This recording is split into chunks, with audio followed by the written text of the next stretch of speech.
Che, ai pulang kakpune. Yaure get the middle island of the Luxalam. Alright, nang tubuga toga. Ai to shell from the lay. Lagam sakal. Tanya tamo. Nang photo low with the zero ye, bomb not ye, no wala had it talking in it. Ha! Nupara. Hoi mane, sanction a rope.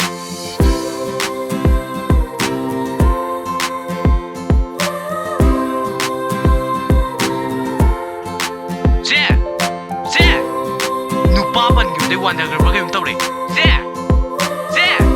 That's right there. Nana Pangabo. Young to talk. Good evening, I don't talk. Ah, toge, tamo.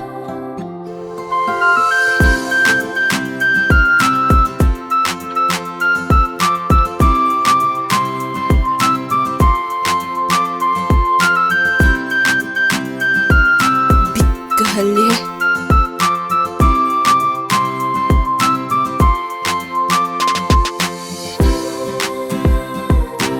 sakta juga yingdana ka satauri brush stroke tab saktam se yam phajara malida nangaina brush ka tawra thola madi hallu yaroi dauri ne kainom ta hange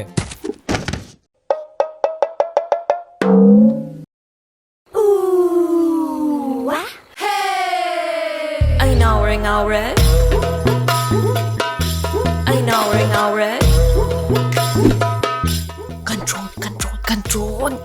Kainom ta. And I just want 51479 ay number.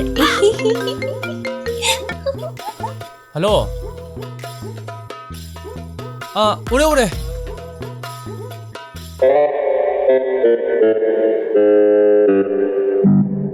Nayum tin biara. Suksiga.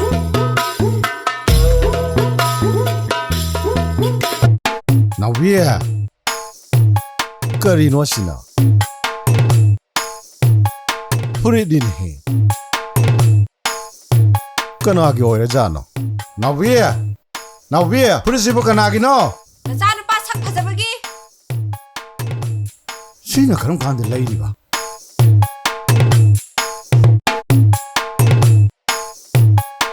Hey, kaya pi the lady Basina.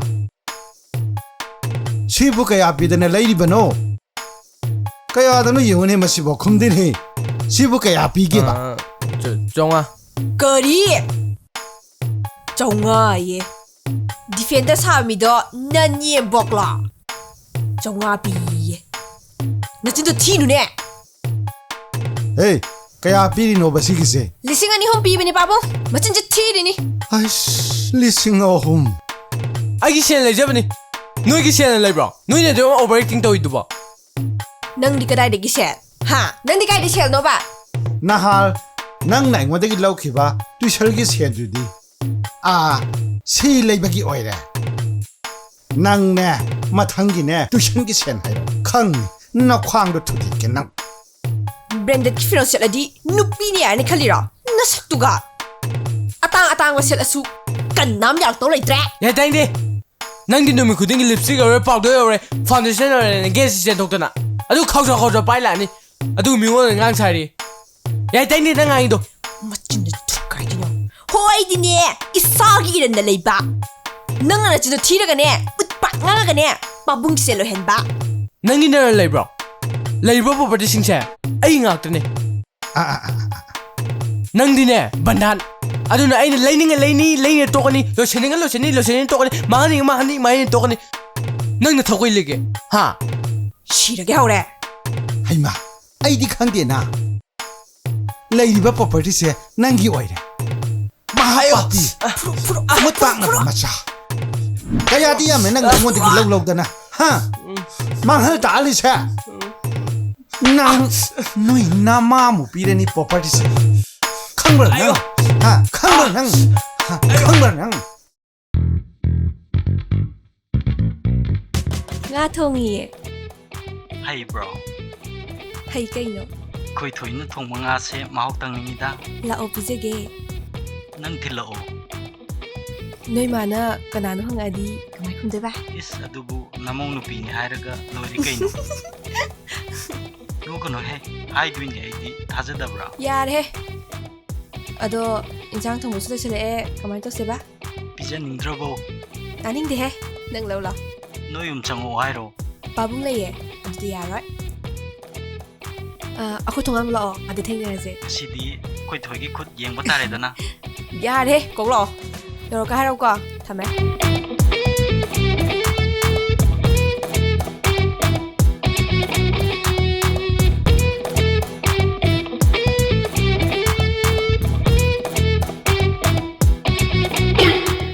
Naubi how kana injang lo duna ꯃꯃꯥ ꯆꯧꯕꯤ ꯏꯟꯖꯥꯡ ꯊꯣꯡꯗ꯭ꯔꯦꯌꯦ ꯑꯗꯣ ꯊꯤꯜꯂꯨꯒꯦ ꯇꯧꯅꯤ Masi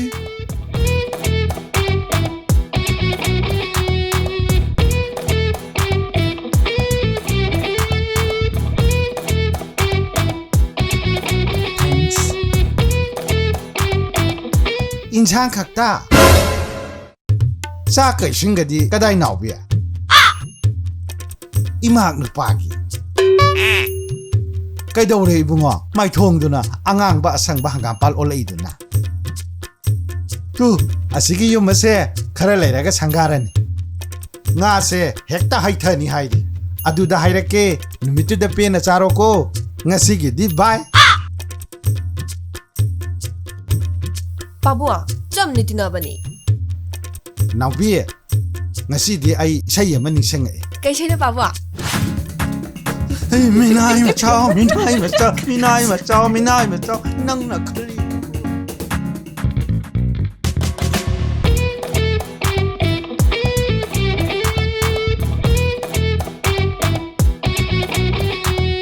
Nga thongba ding kod amagi nupa gainarba Pabungdo TV nga lehobane ba Noi thorakpada nakanda leremine mi Nupang na ito, tongga na ni, nabung nokwa ka na lady, haninga mo niya, na mayo tanggata na, nawala pa rin yung kanya niya, napatol na puto ko na ba. Ado di itong kanya na taba.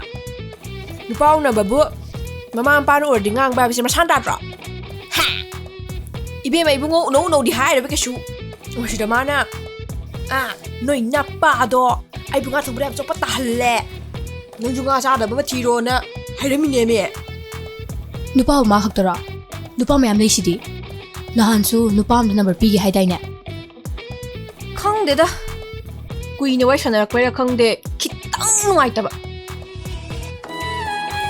Naubi no sai phone tawre Kay hai no yemo bayo hello kai leirage phone tawre sibo ꯅꯥꯎꯕꯤꯅ ꯀꯔꯤ ꯀꯔꯤ ꯍꯥꯏꯔꯛꯀꯦ khangde da nanga gaina bu numitagi ngaro ko chatle kuiraro shirani society doi to leirami aina kallaga akhoi to pur line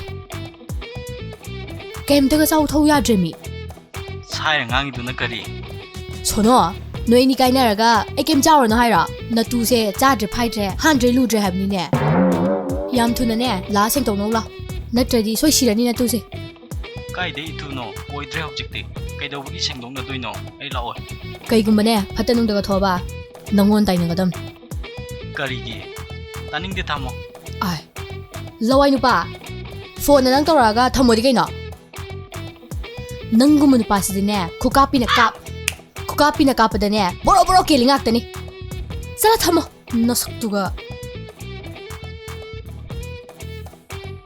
Nang na khara phagadra hairaga harabani bema asigumba lawai nupa se kaina horido hayeng nayum palaga wadu sharu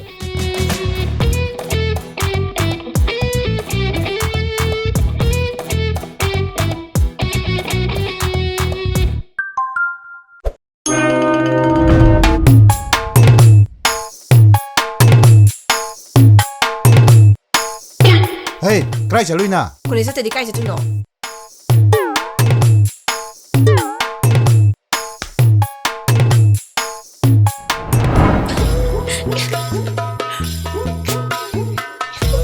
Naubi Kay na Ay piyong iye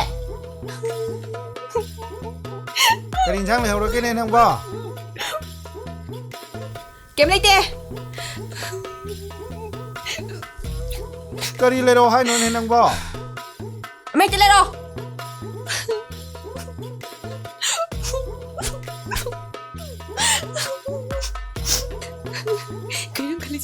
ꯅꯨꯡꯁꯤꯅꯔꯒ ꯇꯣꯛꯅꯔꯁꯦ ꯍꯥꯏꯁꯤꯕꯣ ꯆꯦ ꯀꯩꯅꯣ ꯀꯩꯗꯧꯔꯤꯅꯣ ꯊꯨꯅ ꯊꯣꯛꯂꯣ ꯊꯤ ꯐꯥꯏꯅꯦ ꯆꯠꯈꯣ ꯆꯠꯂꯣ ꯅꯪ ꯀꯃꯥꯏꯅ ꯇꯧꯕꯤ ꯅꯪ ꯀꯃꯥꯏꯅ ꯇꯧꯕ ꯄꯥꯕꯨꯡꯅ ꯏꯟꯖꯥꯡ ꯊꯣꯡ ꯂꯥꯛꯑꯣꯌꯦ ꯊꯣꯡꯒꯤ ꯆꯠꯂꯣ ꯗꯥ please ꯏꯕꯦꯝꯃ ꯑꯩꯁꯦ ꯅꯣꯏ ꯆꯥꯟꯅꯗꯦꯅꯦ 이시디고 Hey, kaidaura. Namai pom pom miduna. ꯂꯣꯛ ꯊꯨꯡꯗ꯭ꯔ ꯀꯩꯝ ꯇꯧꯔꯤ ꯄꯥꯎ Thungni lamjau sorok chatuna. Chaba yam pame. ꯑꯁ ꯉꯁꯥꯏ ꯍꯩ ꯈꯔ ꯆꯥꯔꯨꯕꯩꯅꯤꯕ ꯉꯥꯡꯉꯤ Tawni machi.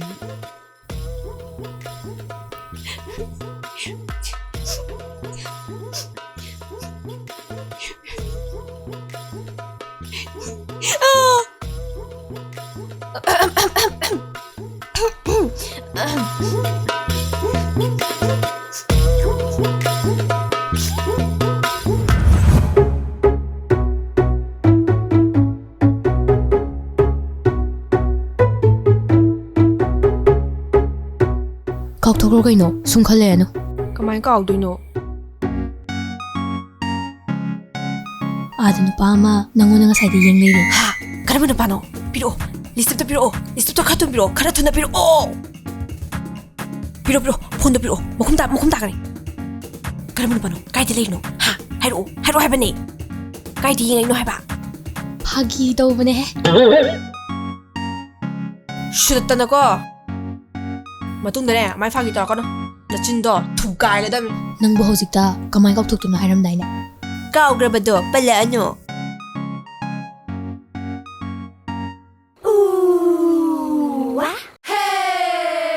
ꯑꯩ ꯉꯥꯎꯔꯦ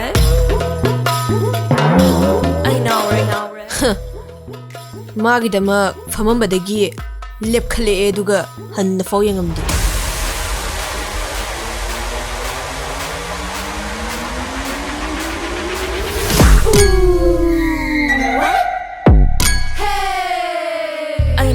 ꯉꯥꯎꯔꯦ ꯑꯁꯤꯗꯤ ꯃꯤꯁꯤꯅꯅꯤꯍꯦ ꯉꯥꯎꯔꯦ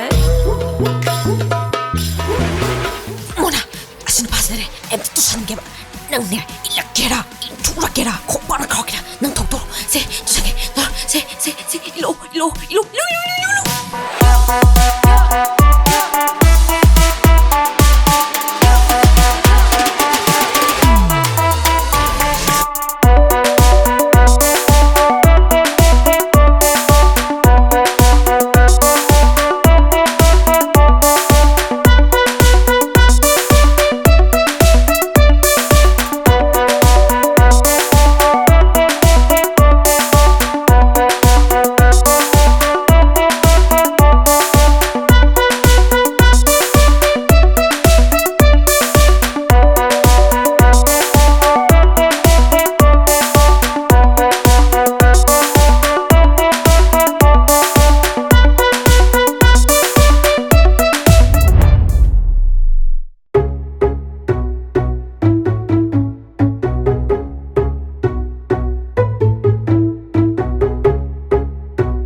ꯄꯥꯎꯅꯨꯡꯉꯥꯏꯕꯝ ꯇꯝꯕꯤꯒꯦ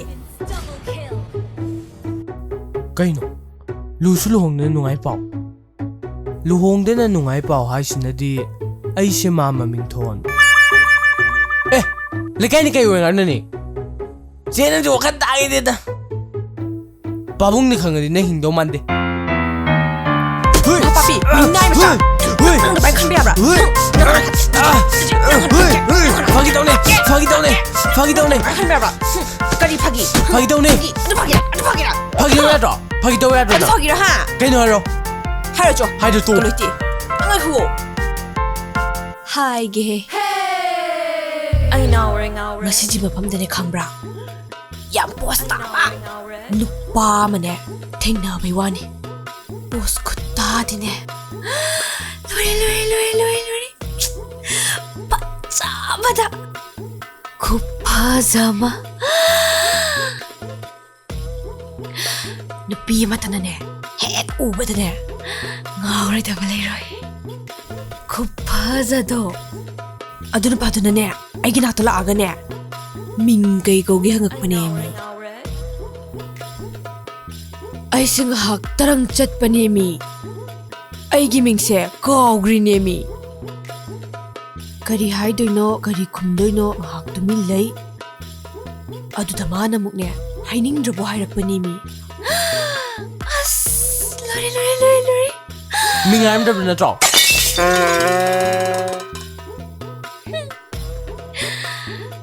Hey so thanks thank you very much I so fazahadbibage thank you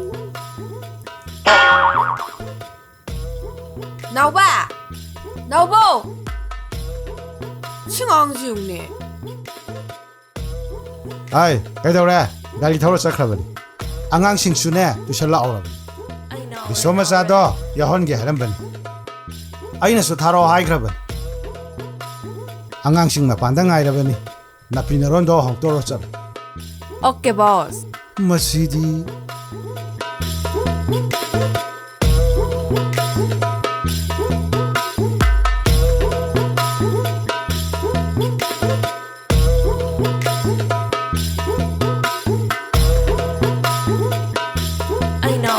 Angang sang asidi miss kainom hangge Hoi miss Noi kana phi pi re Ai pi le Ladu nang di pi ra ba Miss ai thama ni lai ra Tha mari ga numit taret ni ga Pung manga ga minute tranga ga Second 6 7 8 phare nang gi pi da ba Ai nangonda thauba natte thaudrasu soidina pirakani haiba ai khangida Soidina pirakani noi mama baba do khara liccharasu tuition phidi adum pirakani aina thajai noi mungdi tolop chapa ngaktanina adum pirakani soidina pirakani ai khangeba para